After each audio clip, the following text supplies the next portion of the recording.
Sound check. Somebody give me a sound check. Dave, can you hear me? Robert, somebody say whether you can hear me good or not. I'm a little bit further away from the camera.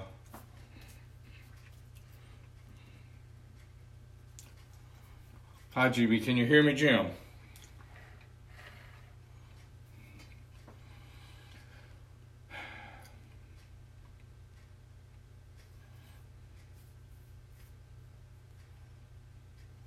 Yep, good. Okay, Ronnie. Thanks, Brian, Jeremy.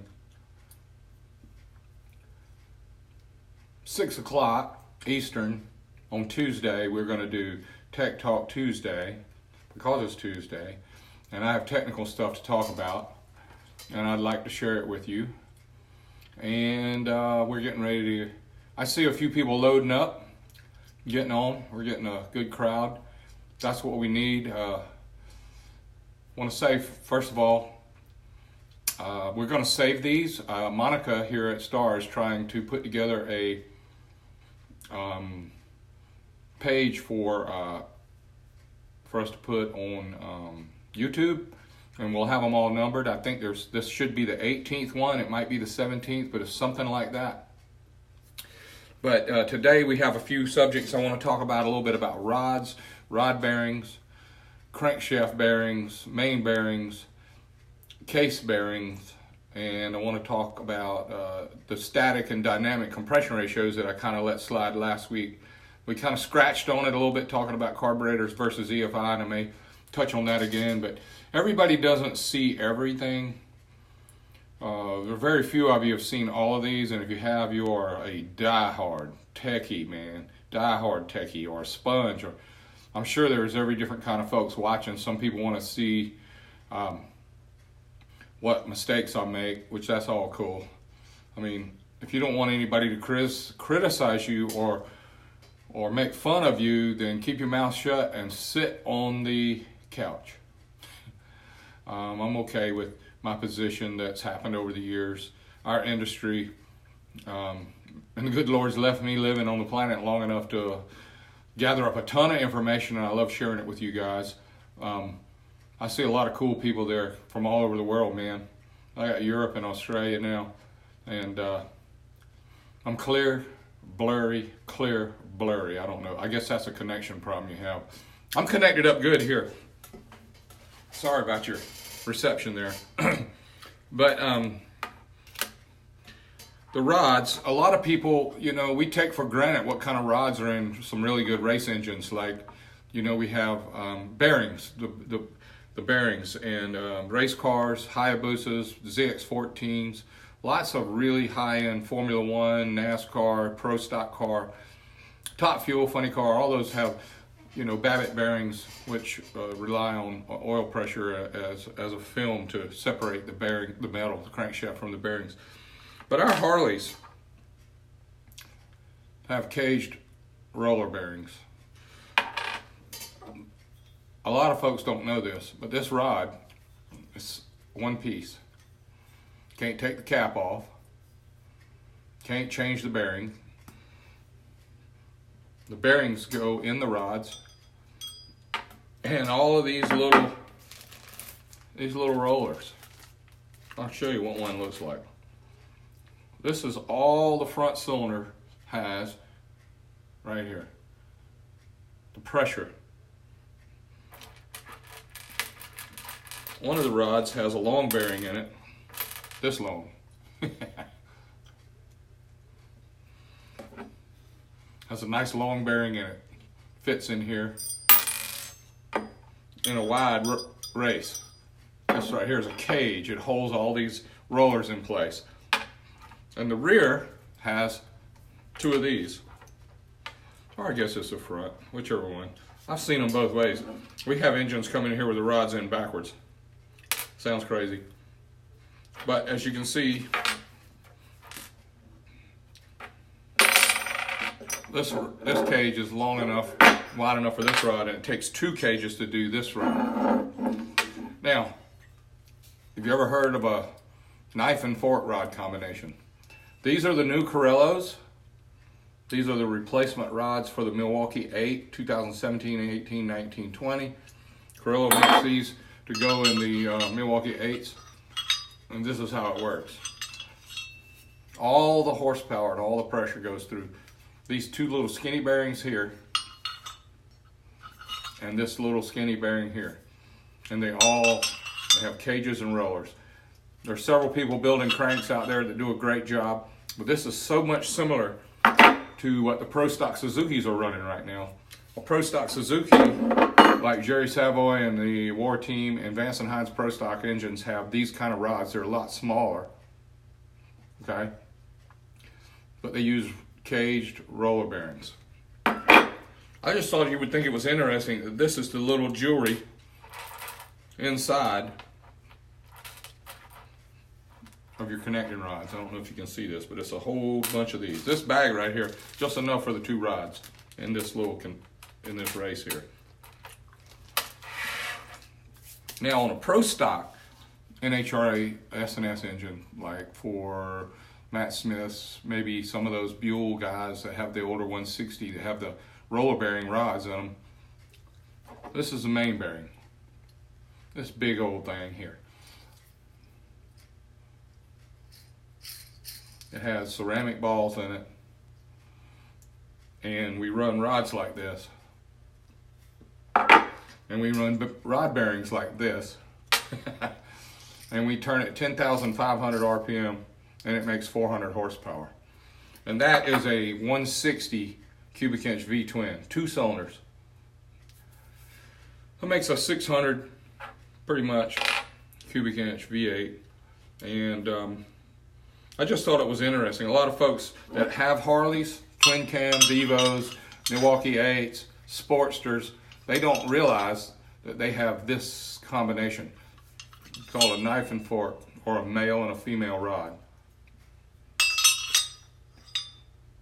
It was designed in the 1800s, put into place, and they are inline, where you can, both cylinders are directly in line with each other, no offset. Late model, more V8s, like a Chevrolet, Ford, Chrysler, have side-by-side rods, so therefore the cylinders are offset front to rear as well. I just wanted to share how unusual this bearing is, and how unusual these little rollers are to be able to handle that kind of load and pressure. So we're asking a lot of this little thing to hold all the horsepower. Not gonna take a bunch of time on that, but I wanted to share, when you want a set of Carrillo rods for your Milwaukee 8 or for your twin cam, this is what they look like. These are the same length and same width as a stock rod. It's just they are made out of some serious material. And the manufacturing process is incredible for strength, reliability, and performance. They're heavier than stock, but what good is a lightweight rod if it won't hold up? None. Just for looks. These are not for looks. They look pretty, and you'd hate to put them in your engine, but these will handle the stress. Now, back to, before I get to dynamic versus static compression ratio, this is a S&S Super D manifold to put a giant D carburetor on a Evo or a twin cam engine. You can see how little the ports are and how that's the biggest carburetor. They have to worry about airspeed on these, which we talked about before. It can't be so big that air moves slow through there, because it won't ask the gasoline to come out of the carburetor and go into the engine. So they have to be mindful with a carbureted motor, carbureted engine, Harley, Chevrolet, Ford, Chrysler, whatever. You have to be mindful of the airspeed to make the transition out of the bowl of the carburetor to go into the airstream to go through here. This is a 2018 Milwaukee 8 intake manifold. So 1.7 bore here to go on the head, 1.7 bore here to go on the head, shaped like this. This is a plastic intake manifold, and I know a lot of folks don't know any better, just get down on the motor company for putting a plastic intake manifold on there. But guess what? Your Chevrolets and Fords, your trucks, and your cars have plastic intake manifolds on them, and they last forever. So just know that. Open the hood to your Tahoe Chevrolet pickup truck. It's got a plastic intake manifold on it. This is the throttle body side where the carburetor would go. Look how big this hole is. This manifold right here makes tons of power at 1800, 1700, 1600 RPM, even though it's this giant. So I had people on the phone today, 2 different people wanted to argue with me about velocity, and you got to keep your velocity up, and you got to do this, and you got to do that. Well, what do you think the velocity is in this unit? Not much. I mean, yeah, if you turn it 7,000 RPM, the velocity would be incredible. But running at low speed, below 2,000 RPM, there's not much velocity going on here. Yet it carburetes really well, because EFI allows us to limit and increase the amount of fuel that goes in given the airspeed. Here's the same manifold made by HPI. It has the same size opening here, and it has 1-800 ports here. And it's CNC ported, and it's really nice. Look at how pretty this thing is. This also makes a ton of power at 1700 RPM and 1800 RPM. And the throttle body that Harley sells you to go on here is 64 millimeters, and HPI sells one that's 62 millimeters, and the factory Milwaukee 8 throttle body is 55 millimeters. So we're not hurting for airspeed or suspension of the fuel here. What my point here is I wanted to tell you that if you want to make a lot of low-end power, you don't have to put a small manifold on it. You don't have to put a small throttle body on it. You have to put the cam events where the valve opens later and the valve closes sooner on the intake side to trap the mixture at the speed that you really are focused on. So if you want your motorcycle engine or your car engine to make the most power at 1500 to 2000 RPM, you're going to run a really short camshaft. When I say short, I'm not talking about lift. I'm talking about timing from the time it opens to the time it closes. Okay? That leads me into dynamic compression ratio and static compression ratio. Static compression ratio is when someone says to you, your engine is 10.8 to 1 or 10.5 to 1 or 9 to 1, or you read in a book or you read on the internet where such and such an engine has a spec of 9.7 to 1 compression ratio.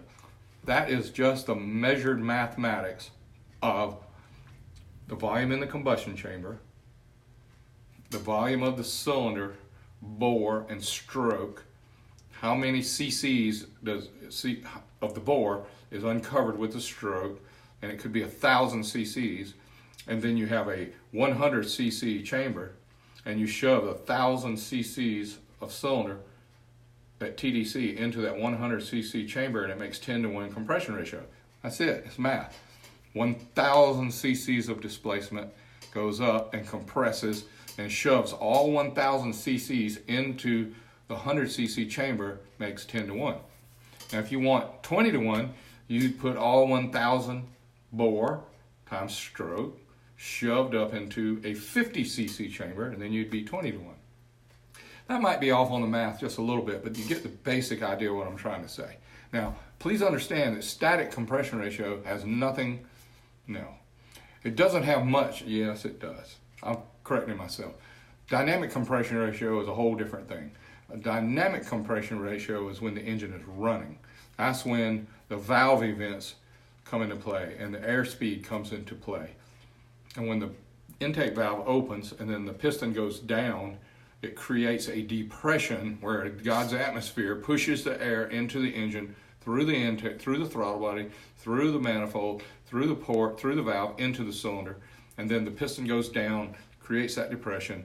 And then when the piston starts coming back up, right when the pressure equals the amount of coming in versus the amount that's trying to go out, right when that happens, right when that balance happens, you can increase the dynamic compression ratio by closing the valve right then.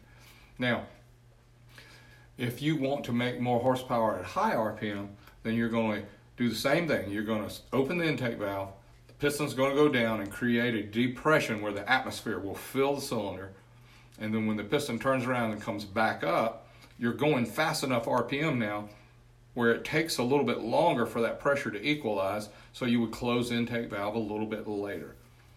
That gives you the dynamic compression ratio at some RPM, whatever that is. So at real high RPM, you have to close the valve later. At real low RPM, you close the intake valve earlier.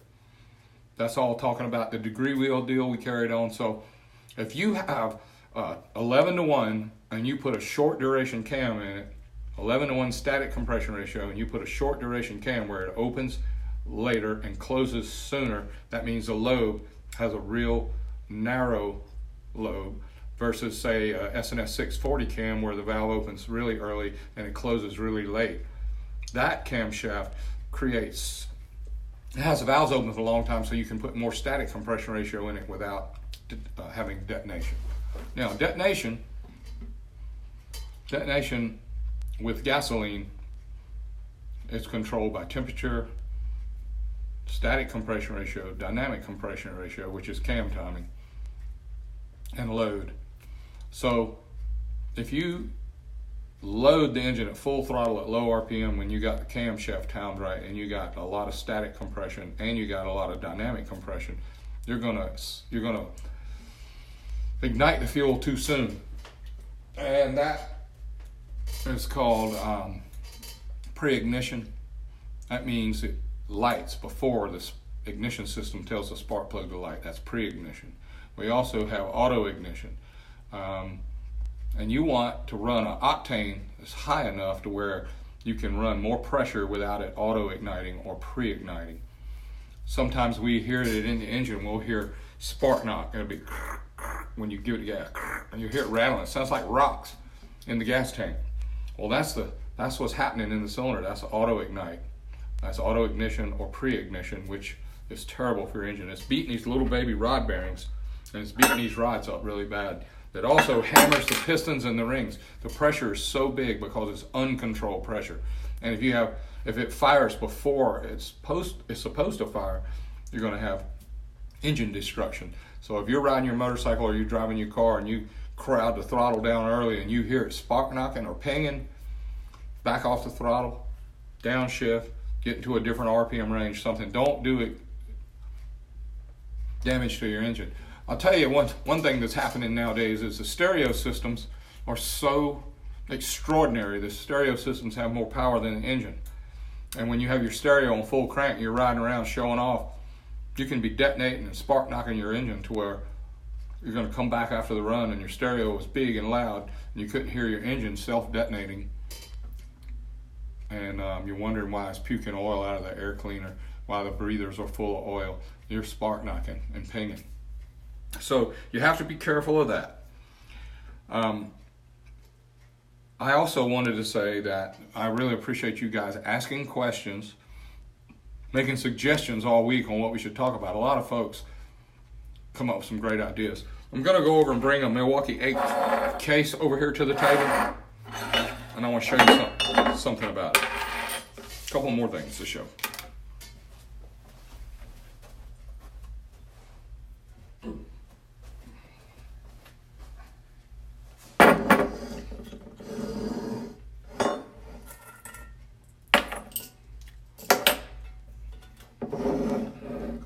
Milwaukee 8, 2018, 2019, 2017, 2020.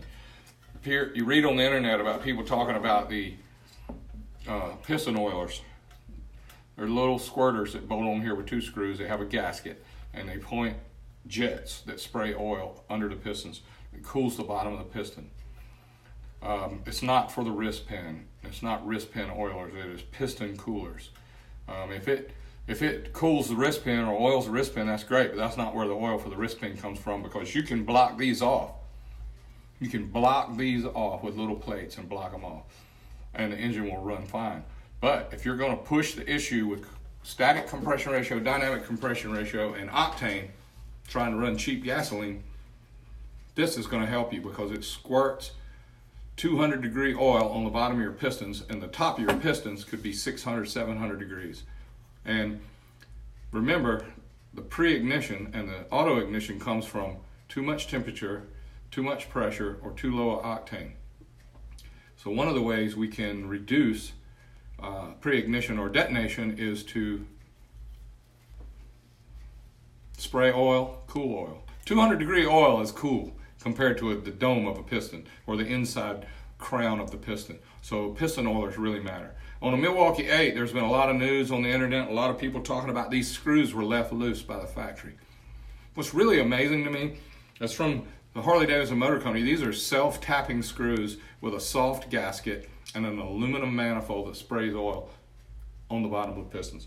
These self-tapping screws go in with a torque setting, probably at the factory, I'm guessing, and they bottom out and get tight torque to them without squeezing the gasket. So therefore, at high oil pressure readings, which we can't read on the M8 unless you buy someone's really nice oil pressure gauge, but if your bike's fast enough and your oil pressure gauge is down by your knee, good luck looking at that. When I floor my bike, it's so fast I have to look where I'm going, and I keep trying to look at something else, but my eyes want to see where I'm going because I'm going there really fast. And if you're going 0 to 100 miles an hour in 3 seconds or 4 seconds, it's hard to look at gauges by your crotch or your knee or your foot.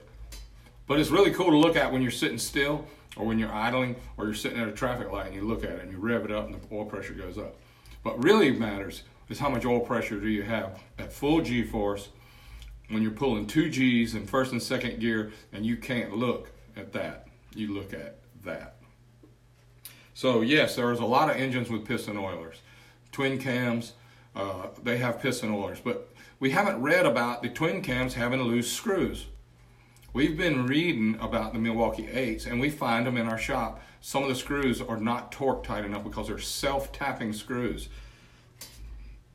I mean, what's the deal? Why do they drill a hole with no threads at the factory when all these other holes in this case have threads? And then they put these pointy screws in here that they're self-tapping. So that means when you tighten them up, they're squeezing threads into this aluminum right here. And if they tighten up tight and you tighten them too tight, the head snaps off. It snaps the head off and it comes loose. So a lot of folks are leaking oil right here. That's where I was going with all this. And then they leak oil right here. This is connected to the oil pump. The oil pump goes on this side. So the big oil pressure coming from the oil pump goes right to these piston oilers. And if you have leaks here, you can overfill the sump area and have the sumping issues. Several reasons why we have sumping and loose piston oilers are there. So if your mechanic or your shop builds your engine and puts a 124 kit or some kind of piston kit on it, ask them to reach in here and check these screws. You can do them from the top when you take these off. But if somebody builds your engine and they don't check this, I'm going to call it clueless or lazy. Clueless. Now, if you don't know about it and you work really hard and you're not lazy, don't let me call you lazy. But you need to know these screws need to be checked. These gaskets need to be checked. These piston oilers need to be checked. People ask me all the time, why do they sump? This is the main thing I want to tell you. This is the main bearing that they've been using in these for 20 years. This is also the same main bearing, this roller bearing right here, that is in the Pro Stock S&S 160 engine. It makes 400 horsepower and turns over 10,500 RPM. This is the same main bearing. On a Pro Stocker, on the left side where the street engine guys are putting a Timken bearing, on the left side where where the alternator goes and the rotor and the stator, this is a giant ball bearing to hold it. Now, on a Pro Stock and on the new twin cams, this bearing, the crankshaft slides left and right. Also, on the right bearing, the crankshaft slides left and right. So, companies sell these Timken bearings to try to contain the movement of the crankshaft left and right through these. These have to be preloaded. They have to be torqued down, not to have too much free play on them. What we do here at Star Racing, Star Power, is we use everything on the left side, the rotor, the alternator, and all those spacers on that side to torque everything down to pull the crankshaft and set the in play. Great experts use these Timken bearings. Pro stock motorcycle engines don't use Timken bearings. At Star Racing, if we buy an S&S engine and it comes with Timken bearings, then we use Timken bearings.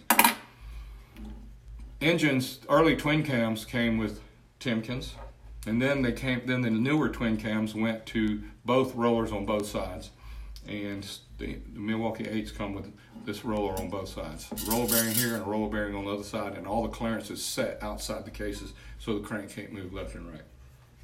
In case you're wondering, this is where the balance shaft goes, this bearing. This is the camshaft bearing. This is the oil cavity, the cam cavity. Camshaft goes here, crankshaft comes out here, and all the drive and the oil pump goes in this side.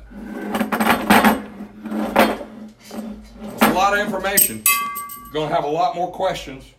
We're going to have to talk a lot more. But ask me questions. Send me notes. Hey, look. I'm very thankful that you even watch. Yes, we got a lot of people on here live, and a lot of people watch. I mean, 100 people watch it while I'm talking this live. I make mistakes. I say the wrong thing. I goof up. But look, everybody does. If you don't, you're not saying anything. Please know my standard dropout procedure, my standard disclaimer is I don't know everything. I don't think I know everything. I know I don't know enough. I know enough to know I don't know enough. So I try to learn every day. And if I don't understand something, I'm going to ask somebody or I'm going to try and figure it out the hard way. But there's several times there's more than one answer to a question. And there's lots of ways to skin a cat. So like I said, there's very successful builders out there that do this different than us. And we respect that and appreciate that. I can only tell you what we do. I can't tell you what they do. We've had 40 years at Star Racing now, and it's because of you guys. The common denominator here is just me and Jackie, and everybody else has worked here along the way. It's been part of the package, and so have all you friends and clients. And I'm very thankful to the good Lord for giving me the opportunity, the knowledge and experience to share this with you. And